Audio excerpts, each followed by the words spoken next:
But that was the drum machine that when I went into Revolution, it had a New Order's Blue Monday on it already, which I erased. It was one of the factory gigs where Tony Wilson said, "Do you want a signed factory?" I remember someone came to me and saying, "There's a band here that's just you," and it was the Cardigans' first album. So pretend you little girl, suddenly through and I'm warning you. This is Dislocation Dance.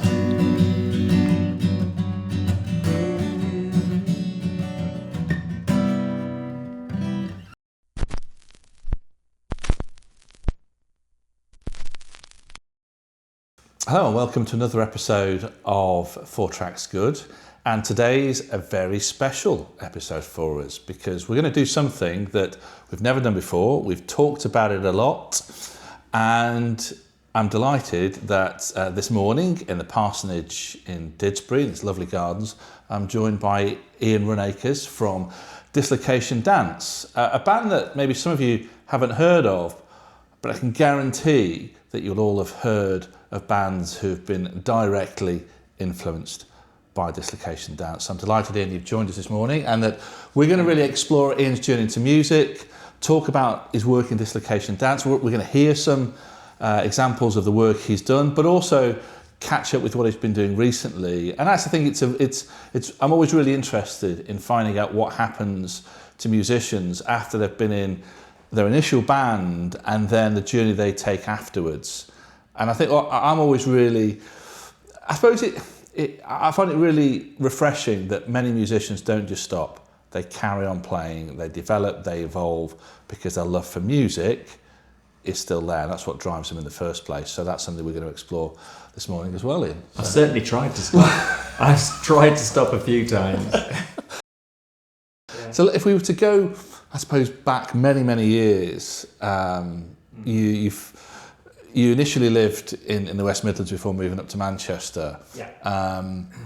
What was it that made you want to be a musician in the first place? Well, I think I formed my first band when I was about 11 or 12, but I had no instruments. I wanted to be a drummer. I really wanted to be a drummer.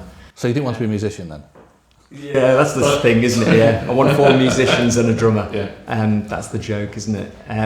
Yeah, I don't know why I wanted to be a drummer. I think it's because I never saw myself as a lead person. Okay. I always saw myself as a band member, as someone that contributed towards a band. And I guess, growing up in the 70s, there's a lot of great music. Lots of great music. My parents are my mum was really into the Beatles and Burt Bacharach, which basically I absorbed and is still present in the stuff I write now. But to be honest, I think, things like the Monkees TV show, like how cool is that? Yeah. And even Banana Splits had a band. And I was particularly impressed by their keyboard player, Snorky, who played with both hands and a trunk. And I just thought, you're playing keyboards with your trunk and your hands, It probably had the best ever kids TV show theme tune as well, didn't it, as well? I mean, it's joyous, absolutely joyous. So I just thought, band. So I kind of formed a band with my best mate and my younger brother, and went to, I think I saved up my pocket money when I was about 13. This is in Wolverhampton. Went to the sort of music stroke junk shop in town and said, I want to buy some drums. And they said, well, how much have you got? And I said, I've got £13. And they said, well, you can't buy a drum kit for £13, but we've got a Hofner President guitar, but the neck's broken. You can have that. And my dad trained as a joiner when he was younger, and he'd got a woodworking gear and a vice and all the stuff set up in the garage. I thought, my dad could fix that. So I took it home. My dad was like, let's get to work on this. So he re-glued the neck, So yeah, a beautiful archtop jazz guitar from the 1950s, this beautiful Hofner President. So then I was a guitarist. So I thought, just guitar then.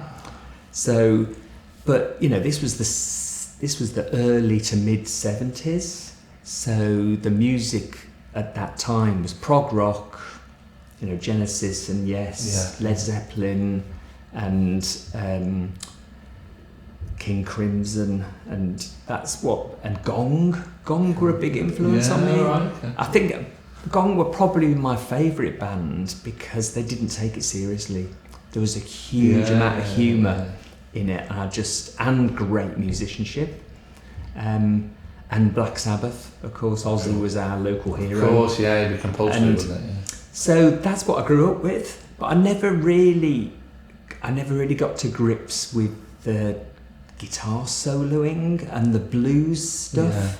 I just I think instinctively I thought, I'm not depressed, so why am I playing the blues? You know, it's banana splits for me. It's that, you know, major chord, joyous stuff is what interested me.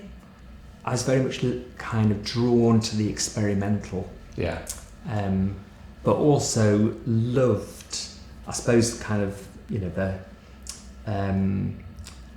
I admired Burt Bacharach and Beatles song craftsmanship. And the Carpenters, sort of grew up with them as well. Beautiful songs. Yeah. So you grew up in Wolverhampton, you learned the guitar, you formed your band, and then you came up to Manchester. When was that, sort of 78, 79? 78. 78. Manchester. So came up and quite quickly managed to get into the network of the music scene here. I mean, it was a huge challenge leaving, you know, handing him a notice, coming to another city with no job, and a challenge in that the music scene had just changed so much. Yeah, cool. So punk had happened, which I struggled with initially because of the lack of musicality, having really appreciated those beautifully crafted songs. But the kind of, I suppose the penny dropped with bands like XTC, who are clearly great musicians, but were subverting the way you write songs, so having discordant chords intentionally placed to...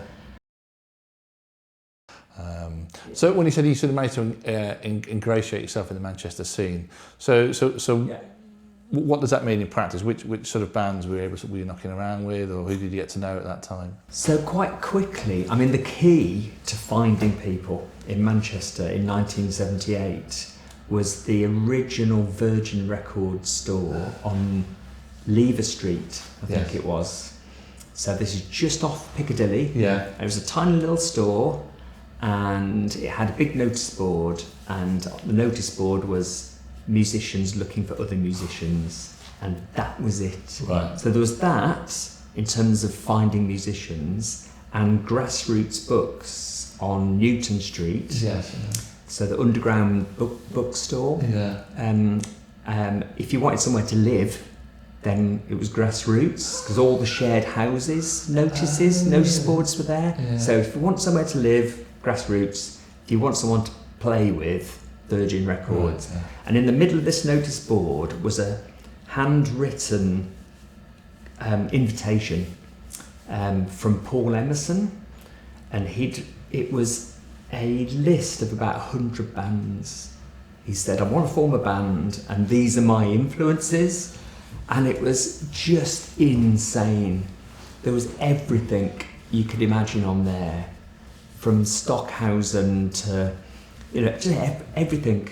Right. So alternative stuff, new wave stuff, Buzzcocks, so new stuff, bands like, Prague Vec, who no one ever heard of since. You know, just sort of obscure stuff, mainstream stuff, stuff that people would have not owned up to liking. So I just thought, I've got to meet this guy. So phoned him up, and he said, well, I've got a band. I've got a band. And I said, yeah, but can I come and see you anyway? And he said, well, I've got my band together. I said, yeah, but I'll come and see you. So I managed to kind of doorstep him, I think, and persuaded him to let me be part of his band. Yeah. When was the Dislocation Dance sort of Mark 1 form then?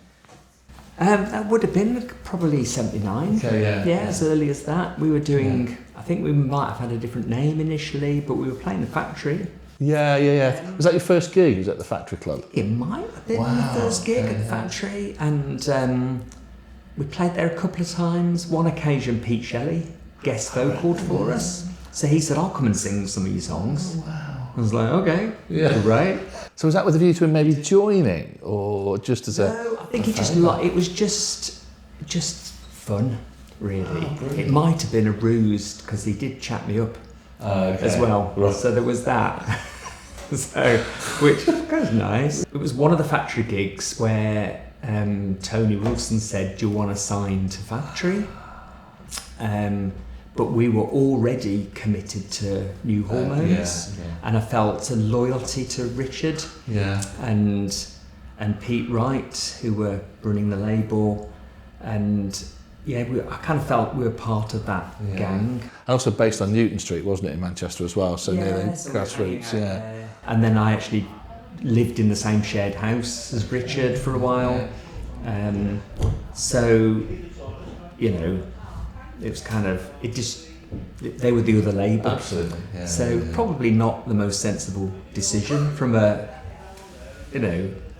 career point of view.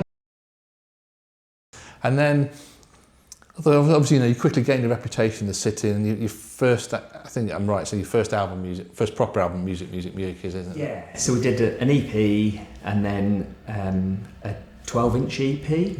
And Slip That Disc. It was had a good essence to it. He liked it, I think, because it wasn't quite like anything else. A bit Pere Ubu-ish, I suppose. Is it a quote from the band where you describe yourself as being a poor man's Pere Ubu? I think I read that somewhere. Possibly. That was a bit harsh. I know at one point I said kind of Pere Ubu and Dollar.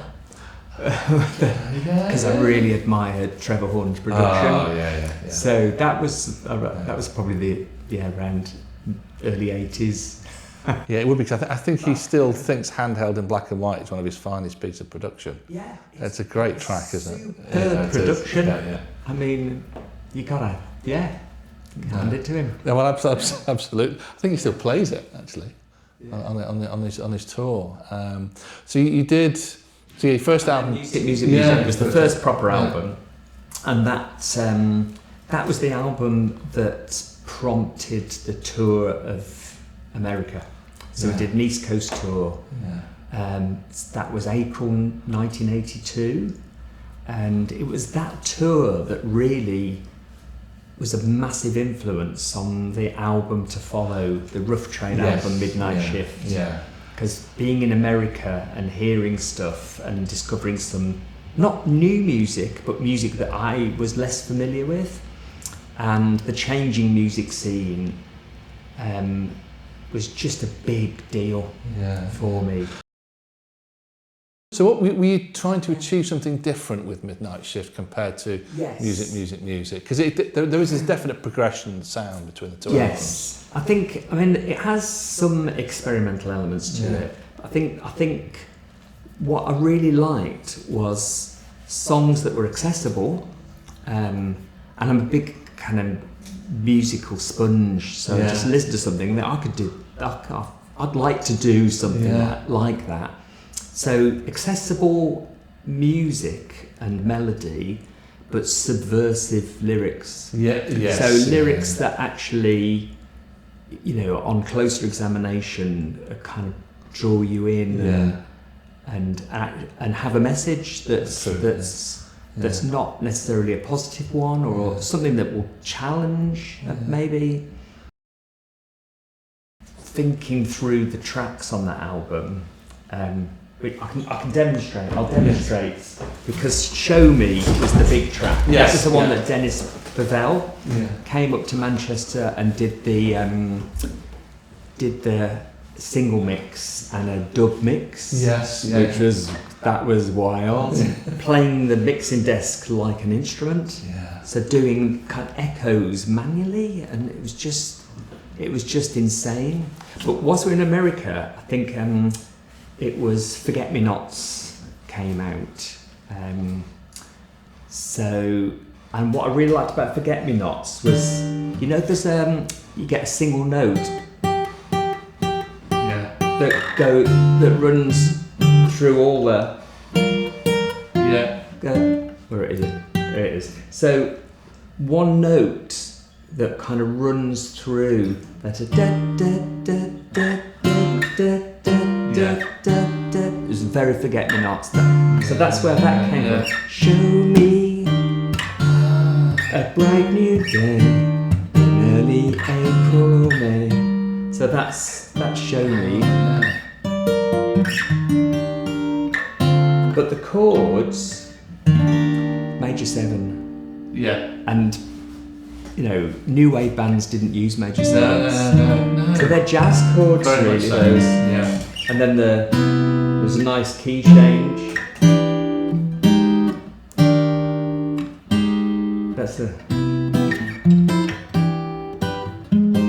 So putting that, that was definitely, Forget Me Nots was that was that one, yeah.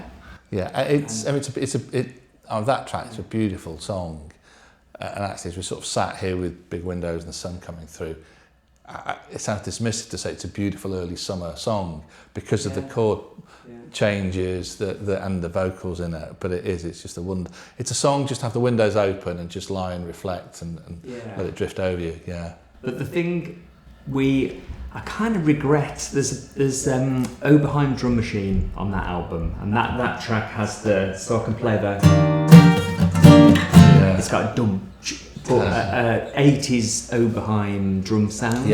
But that was the drum machine that when I went into Revolution, it had Blue Monday.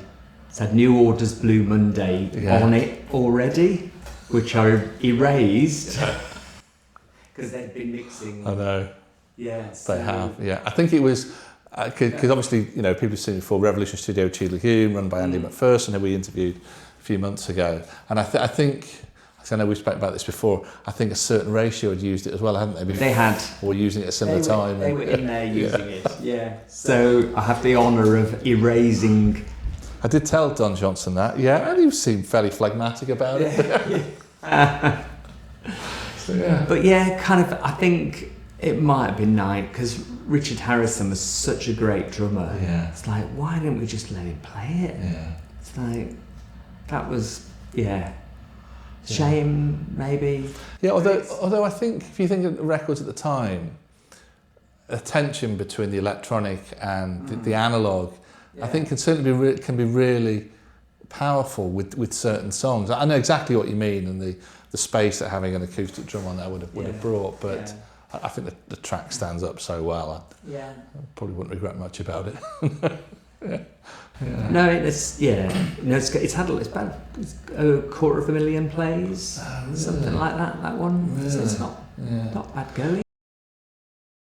And you'd obviously brought Catherine Way in to sing on that album as well, hadn't? Which again I think definitely adds another dimension to.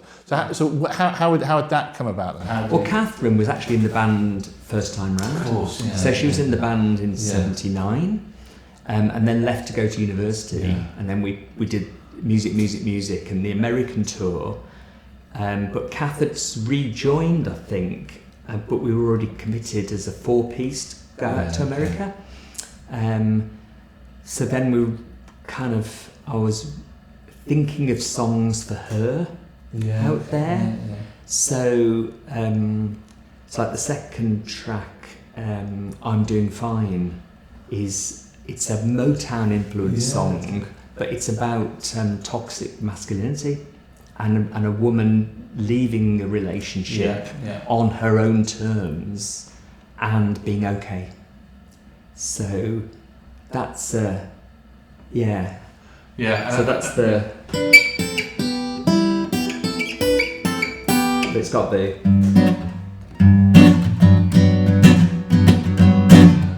But it starts on a major 7, but the first note is the 6th.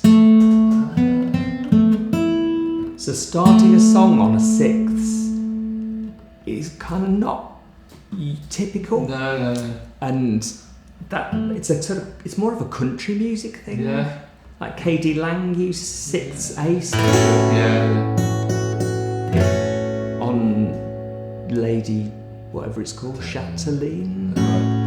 So I like the idea of starting a song on a 6th. So now here is a scar I got in the war, and it hurts whenever I think what happened to you.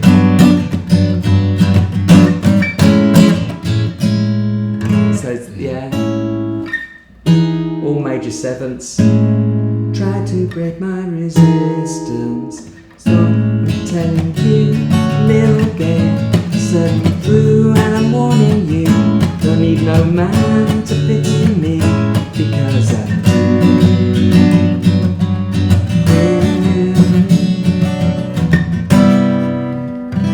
Yeah.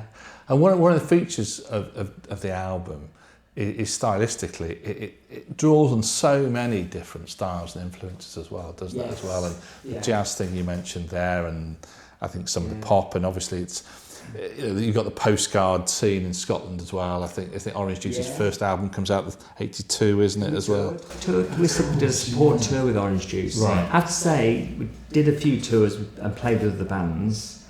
Orange Juice were the single nicest bunch of people that I've ever played with.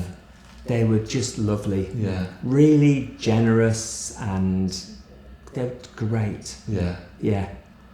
Yeah. No, that was. I mean, if you listen to that, and obviously Aztec Camera come out, a little bit later as well, don't they?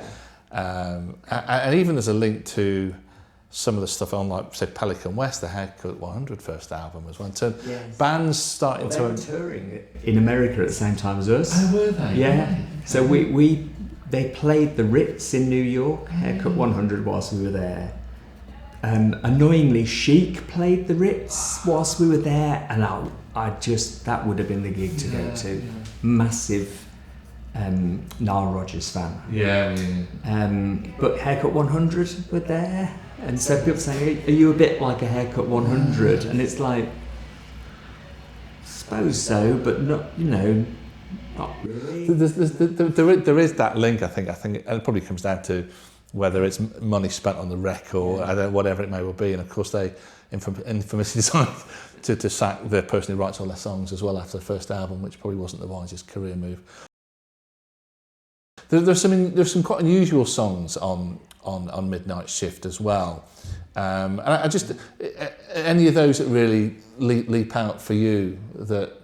I mean, like Mr. Zach we've talked about before. Yeah. Lyrically, it's quite an interesting one, and musically, and it went on quite a journey. I'm not sure I can remember how to play that, but I know the chords are very similar to Bottle of Red Wine. Okay. So it's, oh, Mr. Zach is back. He's walked 100 miles in the driving rain through a northern town. So it's all F, B flat major 7.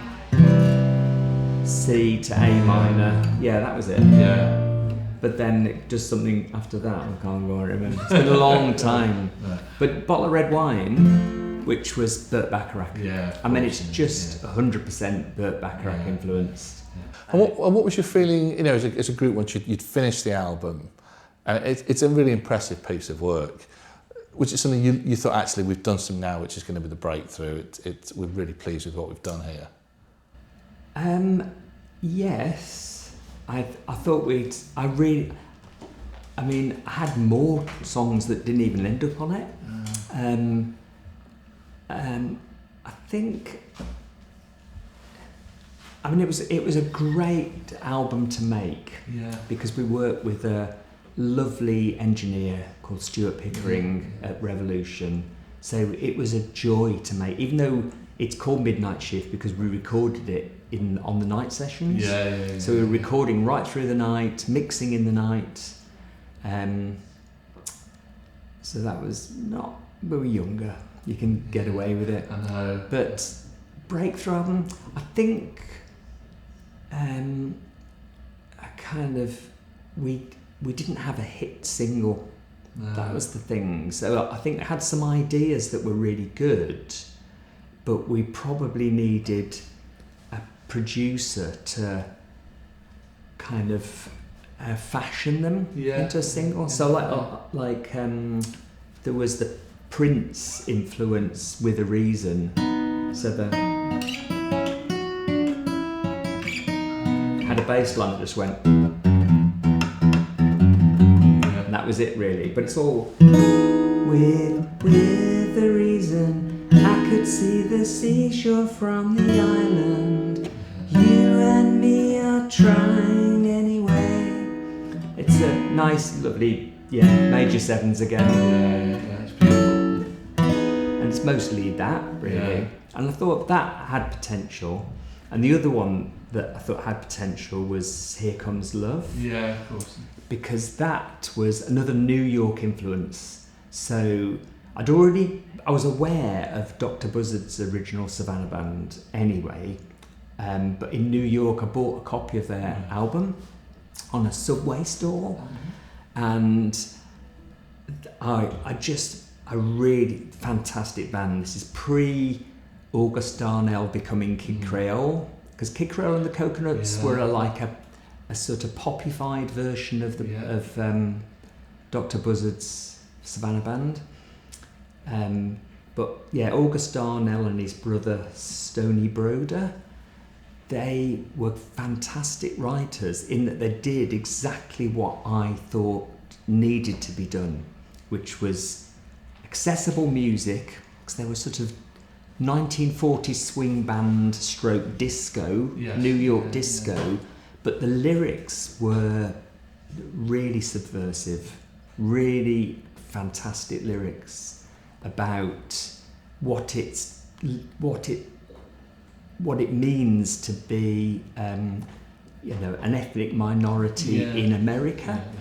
So if you're Latino heritage, what that means for you in life, and I thought they were great.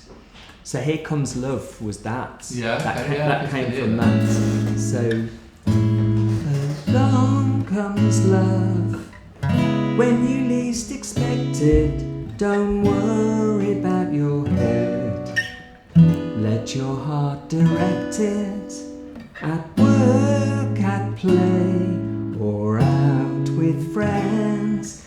It's all changed for you when that loneliness ends. Slightly high key for me now, but it had the chorus had an unusual progression. It was, here it comes, that loving feeling. Here it comes, that special thing. But then the coda, if looking back now, probably should have been more of a feature, because it had a sort of almost Doobie Brothers. There it goes now, there it goes now, love. There it goes now, there it goes now, love. Yeah. Real up there, isn't there? Yeah. So definitely, Savannah Band. That was the Savannah Band. To love and be loved. To love and be loved. What more do you want? That's the top and bottom of it. What more did you need? Dreams get in the way sometimes. It's hard enough to find your way. With both eyes opened. Some people want fame and fortune, a way to make their mark. They think they need a bigger picture, a greater story arc. Here, simply in the present, can see through all the smoke. Find the horizon, and if you still think something's missing, you can find the spark. You think you need a bigger picture. It's burning in your heart.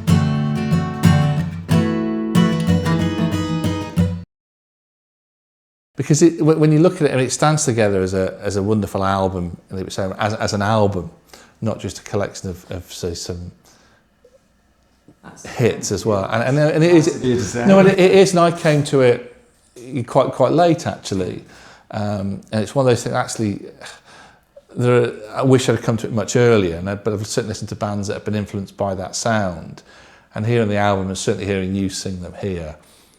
They often made references to bands like, say, early Cardigans. Yeah. Sick and Tired. I remember as someone came to me and saying, "There's a band here that's just you," and it was the Cardigans' first album. Yeah, it is. I said, how have they not heard you? No, they must. Yeah, well, Sick and Tired, especially, is their I think lead-off single. Is they're heavily influenced, or they're grateful for the work you've done before, I think, and certainly Belle and Sebastian is an obvious point of reference. I think a number of people have made, haven't they, as well? I don't know if that's ever been acknowledged by the band. It hasn't, but I do think. I think I like to think that we were a trailblazer in that we were doing stuff that then, because there weren't many bands with a trumpet player. So Andy Diagram playing with us. There weren't many bands like that. I remember in the early days playing. There's a club just off Gerrard Street in Soho. I can't remember the name of it. It was an old rock and roll club, right? Historically, but we played there once, and Rip Rig and Panic were there, and they were heckling us, saying that's not jazz. And I was thinking, fucking ripped us off, you bastards! We were doing kind of pig bag way before they did. So where did you get that? We did that, I thought. So I think with that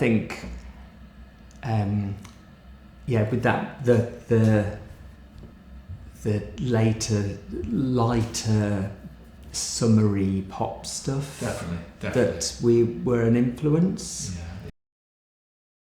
Yeah. So after the album, if we've got to think about, I'm trying to conflate several years into something brief. Obviously, the record didn't quite launch as maybe in the way that maybe you'd hoped to, or maybe Rough Trade would have hoped at the time. Well, Jeff said, I remember when we signed to Rough Trade, Jeff said, "I've got this. I'm signing you, and I'm also signing another Manchester band, and the singer is a star called Morrissey." We knew I'd seen the Smiths kind of early on, and so we signed at the same time as the Smiths. And Jeff actually, I remember him saying, "This guy is a star." And I thought, "You're telling me we've just signed?" Well, whatever happened to him? And I kind of thought, well, yeah, I get it. I would probably feel the same. If I was a label manager and I'd got a number of bands to promote, the Smiths were an easy band to promote because they had a uniform sound. So every song was clearly the Smiths. Really unusual, the combination of his vocal style and melodic style and Johnny Marr's playing was really unusual. Yeah, that's true. So very unusual, but also consistent. Yeah. So you knew what you were getting, and he was a front person, and I was never a front person. And Catherine struggled with being a front person, so we didn't have that front person thing, because I always never wanted to be a front person. You need somebody to hang it round almost, don't you? That's it, isn't so it? You need that person that's kind of. No, it's a shame. It really is.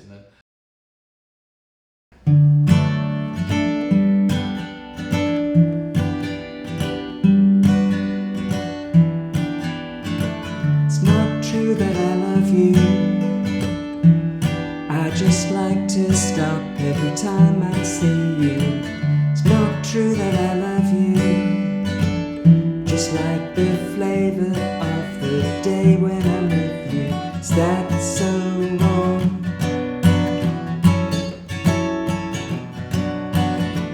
It's not true that I love you, I just spend my days thinking of you. It's not true that I love you, just like the idea that I'll always be near you. Is that so wrong?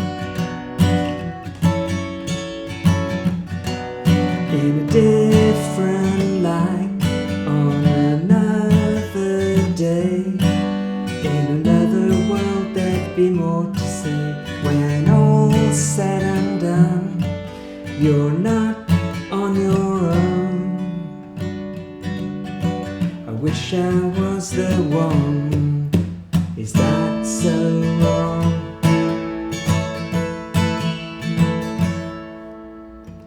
It's not true that I love you,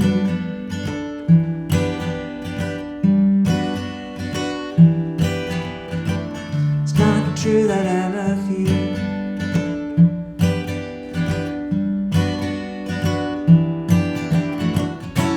I start counting backwards and I close my eyes.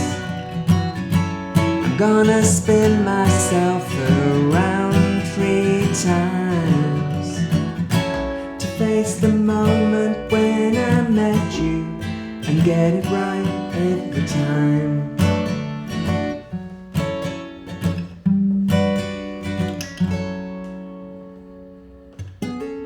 If I could just face facts, then I'd be alright.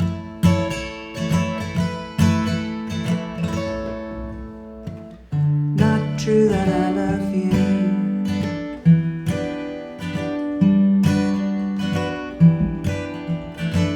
it's not true that I love you. Do, do, do, do, do, do. It's not true that I love you.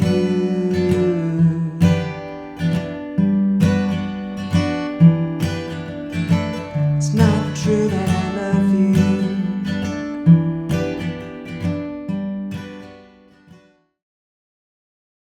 So obviously, 1983, the Midnight Shift album comes out. Yeah. The band, is said, carries on for a while, doesn't quite make that commercial impact that maybe you'd hope for.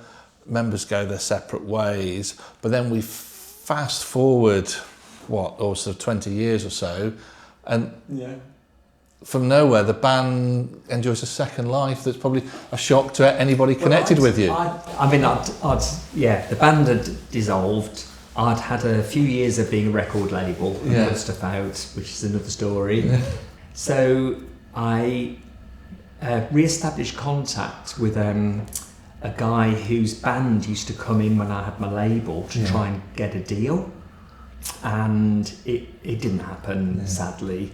I liked what he did, and he used to come into my label to get his cassettes duplicated, and so that was Phil Lukes. He said, well, why don't we make some music together, So we started to do a little bit of playing and writing stuff, and it was a joy to go back to it. But meanwhile, in Japan, there was a pop singer called Kahiri Kari, if I remember. She released a track called Mike's Always Diary, which is obviously a poor Japanese translation into English. Okay. So it didn't make much sense. No. And she said that Dislocation Dance were an influence, and her track was remarkably similar to... So there was a track that recorded that didn't end up on Midnight Shift, but it was a single called You'll Never Never Know. So the essence of it was basically those two chords. So, and it had a kind of Bacharach-y. Yeah, sounds it.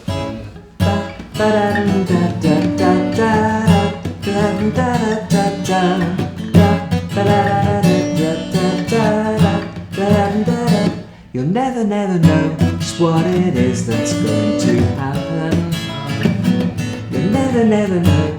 So it was like, had a bit of that in it. So it was that track, poppy, sweet. Yeah. And this Mike's Always Diary, Kahimi Carey's track, it was the same chords, same feel, really much more polished. Yeah. But it's like, hang on a minute, not suable, similar, but you know. And so as a consequence, people in Japan were going, so who's this Dislocation Dance? So a Japanese record label called Vinyl Japan contacted me and said, can we reissue all your old stuff? This was in the late 90s, so 98, 99. Said, we'll put out You'll Never Know, and we'll put out as a single, and we'll re-release Midnight Shift, and we'll re-release Music, and we'll expand it with some of the tracks that weren't previously released. And so I was like, okay, that's great. And it sold sufficiently well that then, in leading up to the year 2000, they said, come and play. So I thought, right, reform the band to go to Japan. So Andy Diagram was free, and Richard was free to drums. Catherine, although she was about 4 months pregnant at the time. So, but the bass player Paul, he hadn't played for decades, and he was committed. He had published a number of books on teaching English as a foreign language for business. Yeah. So how do you construct an email in English if you don't have English as your first language? So he was doing tours of Romania, and so he was doing quite well with his educational books. So I said to Phil, who's a bass player, come and let's do this.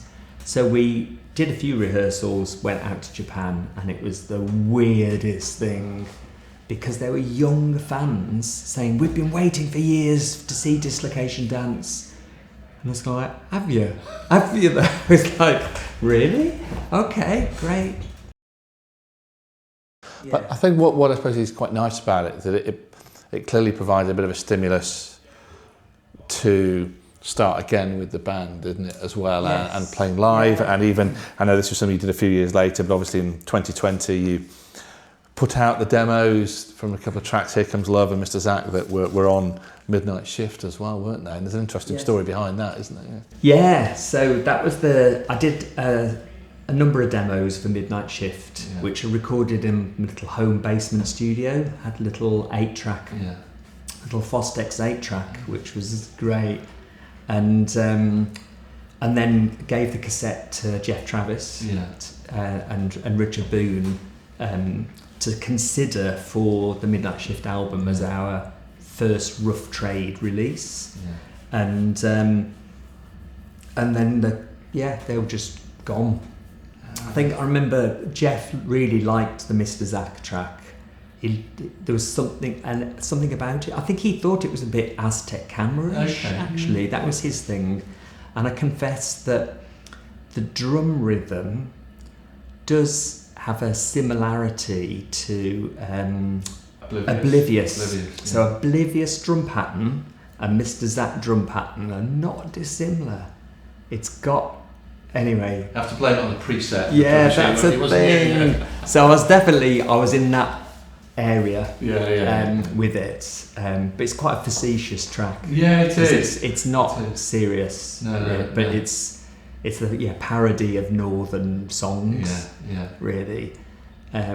So Jeff Travis had that, played it to Dennis Bovell, who then because he was interested in remixing the single Show Me. I think because he was doing working with Orange Juice at the time, so Jeff liked it. So it was gone, and years later, Emotional Rescue Records approached me saying, we've got these 2 tracks, and we'd like to release them.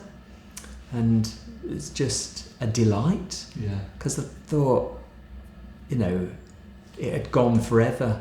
So it's just lovely to know that someone's listened to something and thought, yes, this has value and is worth documenting. And definitely, it is. And it was a real lovely surprise to come across that as well, actually. And as you were saying, that it is lovely that you have something that, if it's anachronistic only in the sense that it didn't have quite the cut through it probably deserved, and people might have forgotten about it, but to see that it's still available, you can get that in vinyl as well. And obviously you're playing live now, you've got a gig coming up, and I think it was last year you had a most recent album that came out, wasn't it? Yes, so Road to Happiness is the new album, and that's a similar thing, it's a similar story actually, in that for the last 25 years or so, I've been a big fan of a Scottish band called the Pearlfishers. Right. And I think I was introduced to them on their second or third album, Across the Milky Way was there. Forgive me if I got the name wrong, because their singer and I, we chat. So, but I just thought, I completely get this, because Burt Bacharach, Beatles, Beach Boys, that's what it is. Yeah. Kind of like, I understand what you're doing and I love it. Yeah. And then I've followed their albums, consequently. Some really great stuff. A bit of Todd Rundgren in there, I suspect. And a bit of old school soul, and they're just a lovely band, and they're on a German label called Marina. Right. And I used to look at the Pearlfishers albums and think, who is this Marina? And that's the sort of label that I'd like to be on. I'd love to be on a label like that, but just thought, how would that ever happen? And then recently, Pearlfishers just released a new album a couple of years ago. Right. And we're promoting it on Facebook, and I was chatting to the singer, to Dave, saying, I'm so excited that you've got a new album coming out. I really love your stuff. I can really hear your influences, your Burt Bacharach and Beatles, and you're fab, And then I got a comment from Marina Records on my comment saying, hi Ian, well, we've always been a big fan of you. Lovely. And it's like, okay. Yeah. So Stefan from Marina, the German label based in Hamburg, said, my Frank and I, my label partner, when we were teenagers, had tickets to see you playing in Hamburg. We both bought Midnight Shift independently before we knew each other, and we've been fans of you since then. And it's like, why didn't I know this 20 years ago? Yeah. And they said, why don't we do something? So I said, well, I've got a whole bunch of songs that we could. New album. So thanks very much, Ian. No, that's good. It's fine. You have that. No, it's been great to have a chat to you and sort of find out about your musical journey.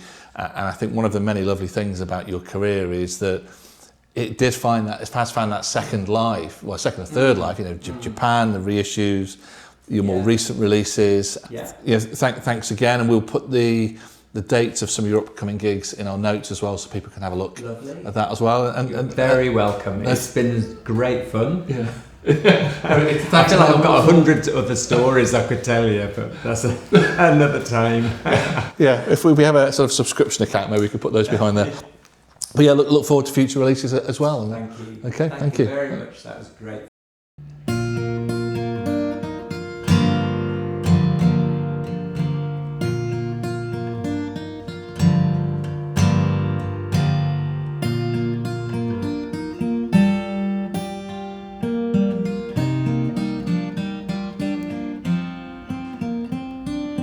Reach out your hand and I'll hold you, baby. Stumble and I'll catch your fall. You story, my one and only, my happy ever after all. I'll race you down to the cherry tree, we'll laugh as the blossom falls, we'll laugh as the blossom falls.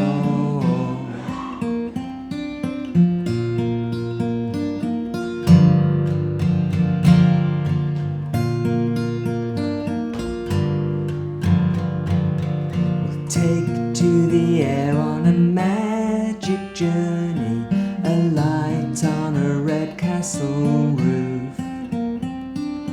You'll be the green world and I will orbit, dressed as the silver moon. Your comb shall be made of the beaten gold, your wings of the silver grey, your wings of the silver